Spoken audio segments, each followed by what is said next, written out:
नमस्कार, स्वागत है आपके अपने चहते चैनल CKMGC में, जहां हम आपको कहानियों के माध्यम से सच्ची घटनाओं के बारे में बताते हैं, जिससे आप आने वाले समय में खुद को और अपने स्वजनों को खतरों के प्रति आगाह कर सकें, सावधान कर सकें। उम्मीद है आप लोग स्वस्थ होंगे, मस्त होंगे और अपने अपने कामों में व्यस्त होंगे। एक घटना ने फिर कोर्ट की सुरक्षा व्यवस्था पे सवालिया निशान दाग दिया है। वजह है 21 जनवरी 2022 का हादसा। तकरीबन 1:45 बजे एक शख्स को दौड़ा दौड़ा के गोली मार दी जाती है। साइकिल स्टैंड और बाकी लोगों की मदद से उस शख्स को घेराव दिया जाता है और बाद में उसे उठा के जेल में डाल देते हैं।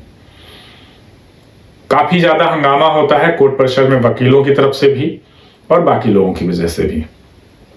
धीरे धीरे मामला खुलता है तो पूरा घटनाक्रम अब आपको मैं विस्तार से बताता हूं। पूरा घटनाक्रम है 2019 के आसपास का, जब भागवत निषाद अपना एक घर गोरखपुर के एक इलाके में बनवाते हैं और वहां पे अपने पूरे परिवार को एक अच्छी सुविधा, एक अच्छी व्यवस्था, एक अच्छी शिक्षा के लिए शिफ्ट कर देते हैं। बाद में रिटायरमेंट के बाद खुद भी आके वहीं रहने लगते हैं। हंसता खेलता पूरा परिवार अच्छे से जीवन यापन चल रहा था। अचानक 11-12 फरवरी 2020 को उनकी बच्ची गायब हो जाती है। स्कूल गई थी, वापस आई नहीं। धीरे धीरे इंक्वायरी होती है, जांच होती है, इधर उधर ढूंढते हैं, नहीं मिलती। आसपास के लोगों से पता चलता है कि आपकी लड़की गायब नहीं हुई है, उसको अपहरित किया गया, उसका अपहरण किया गया है। पूरी डिटेल जब निकलती है तो उनके घर के पास एक पंचर की दुकान में काम करने वाला लड़का, जिसका नाम दिलशाद हुसैन था, उसने उसको गायब किया है। पिता फिर भी चारों तरफ इंक्वायरी करते हैं, जांच करते हैं। जब कुछ नहीं हाथ लगता तो वो पुलिस के पास जाते हैं, मदद मांगते हैं, अपनी तहरीर देते हैं। पुलिस ने भी बिना देर किए हुए इसके ऊपर FIR दर्ज किया और तकरीबन 4-5 दिन बाद यानी 17 फरवरी को इस मामले में FIR लिख ली जाती है। दिलशाद के बारे में इंक्वायरी होती है। मुजफ्फरपुर का रहने वाला, उसके घर पहुंचते हैं, इंक्वायरी करते हैं, दबिश देते हैं, कोई फायदा नहीं होता। सर्विलांस की मदद लेते हैं तो पता चलता है दिलशाद उस लड़की के साथ हैदराबाद में है। पुलिस वहां दबिश देती है और दस्तयाब करके दोनों को लाके 20 फरवरी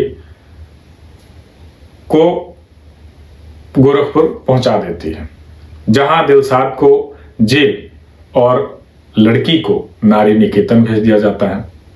नारी निकेतन की वजह यह थी कि जाहिर सी बात है, ऐसे केस में परिवार वालों की तरफ से लड़की को नुकसान पहुंचाया जाता है या मार दिया जाता है, इसलिए आने वाले समय में खतरों से आगाह पहले ही नारी निकेतन भेज दिया जाता है। केस चलता है, तकरीबन 20 से 22 महीने दिलशाद जेल में रहता है। उसके बाद कुछ बेल एप्लीकेशन दिए जाते हैं। उसमें सीधा सीधा लिखा होता है दिलशाद ने शादी से पहले धर्म परिवर्तन किया था, जिसमें उसका नाम दिलराज था। आर्य समाज में इन्होंने शादी की, उसका भी सर्टिफिकेशन है। और वहां पे इंक्वायरी जब हुई तो उनका भी कहना था कि हमने डॉक्यूमेंट का पूरा जो दस्तावेज है उसकी जांच की थी।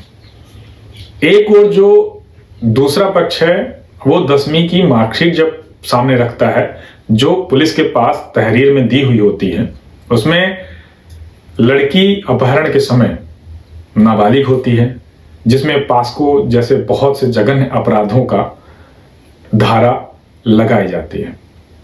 बावजूद इसके 9 अक्टूबर-नवंबर 2021 में दिलशाद को बेल मिल जाती है।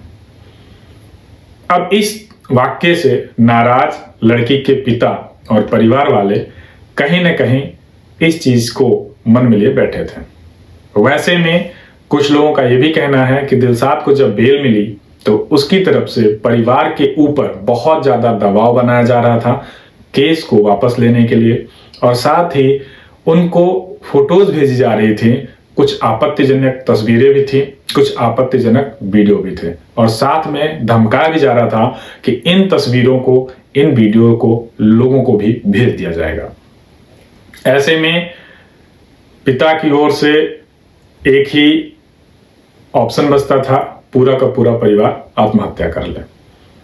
धीरे धीरे जब किसी पे लगातार जुर्म हो रहा हो, किसी को लगातार सजा दी जा रही हो, तो वो भी धीरे धीरे उस चीज का हैबिचुअल हो जाता है। बावजूद इसके पिता ने यानी भागवत निषाद ने एक दिन फैसला लिया कि कोर्ट अगर नहीं दे रही तो मैं खुद ही इसे मार दूंगा। वो अपनी लाइसेंस से पिस्टल लेकर निकलते हैं और इस पूरे वाक्य को अंजाम दे देते हैं। अब यहां जो सवाल है इस पूरे के पूरे घटनाक्रम में, क्या माता पिता किसी बच्चे का भरण पोषण कर रहे हैं एक लंबे अरसे से, तो क्या उन्हें एक सामाजिकता के तौर पे अधिकार नहीं है अपने बच्चों के बारे में अच्छा सोचने का, उनके बारे में निकट भविष्य में एक अच्छी व्यवस्था करने का? या उनकी जिम्मेदारी सिर्फ इतनी होती है, आपने खिला दिया, पिला दिया, पढ़ा दिया, आप खत्म, अब हमसे आपसे कोई रिलेशन नहीं है? जाहिर सी बात है ये भारतीय संस्कृति नहीं है और एक सवालिया निशान उठाती है। दूसरी ओर जब दिलशाद के परिवार वालों से बात की गई तो उनका ये कहना है कि लड़की बालिग हो चुकी थी और दोनों ने अपनी मर्जी से शादी की है। कुछ ऑडियो भी उन्होंने वायरल किए जिनमें दिलशाद अपने ससुर यानी भागवत निषाद से रिक्वेस्ट करता हुआ मिल रहा है कि दोनों को साथ रहने दिया जाए, आप लोगों के कहने पे मत आइए। लेकिन आज भी हमारे यहाँ किसी भी प्रणाली में 10वीं के मार्कशीट को ही वरीयता दी जाती है और उस मार्कशीट के अनुसार लड़की जब गायब थी तो वो नाबालिग थी। आर्य समाज पे भी इस चीज को लेके एक सवालिया निशान दागा जा सकता है कि आखिर आपने किस कागजी कार्यवाही या किस दस्तावेज के अनुसार ये शादी करवाई, किस बेस पे आपने इन चीजों के लिए सपोर्ट किया। साथ ही और बहुत सारे सवाल हैं। अब आप बताइए, क्या एक पिता को या किसी शख्स को कानून अपने हाथ में लेने का अधिकार है? या क्या ऐसे जघन्य अपराध में अगर किसी को एलिगेट किया गया है, किसी को आरोपी बनाया गया है, तो उस शख्स का बेल पे आजाद होना और उसे बिना निगरानी के छोड़ के रखना, जिसमें वो बाद में वादी को धमका सके, डरा सके और उन्हें मजबूर कर सके कुछ ऐसा करने में जो कानून के खिलाफ हो?